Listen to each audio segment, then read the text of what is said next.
రెడ్డి గారు ఏ యాత్రలు చేసినా ఈ మధ్య జన సమీకరణ కోసము బల ప్రదర్శన కోసమే చేస్తున్నారు. జగన్మోహన్ రెడ్డి గారు అధికారంలో 5 సంవత్సరాలు ఉంటే 5 సంవత్సరాలలో ఏ రోజు జగన్మోహన్ రెడ్డి గారు బయటకు వచ్చింది లేదు, ప్రజల సమస్యల గురించి మాట్లాడింది లేదు, కనుక్కుంది లేదు. పూర్తి మద్యపాన నిషేధం అని చెప్పారు, ఆ మద్యంతోనే ప్రజలను ముంచారు. ఇలా 1 కాదు 2 కాదు అన్ని రకాలుగా ప్రజలకు అన్యాయాలు చేసి అయినా కూడా 5 సంవత్సరాలు ఎప్పుడూ బయటికి రాలి.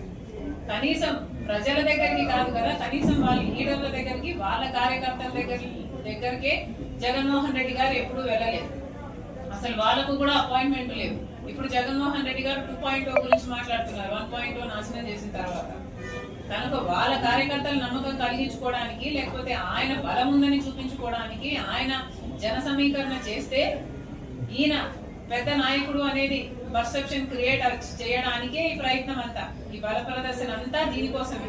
ప్రతి కార్యక్రమము వాళ్ళు ఎంచుకుంటున్నది కూడా అసలు అక్కడ ఇష్యూ ఉన్నా లేకపోయినా చేయాల్సింది మాత్రం బల ప్రదర్శనే. ఇదొకటే సింగిల్ పాయింట్ అజెండాగా నడుస్తుంది. మళ్ళీ చెప్తున్నాం, ఇలాంటి బల ప్రదర్శన కార్యక్రమాల వల్లనే ఈ యాక్సిడెంట్లు జరుగుతున్నాయి. కాబట్టి జగన్మోహన్ రెడ్డి గారు ఇలాంటి బల ప్రదర్శన యాత్రలు చెయ్యకుండా నిషేధించారు.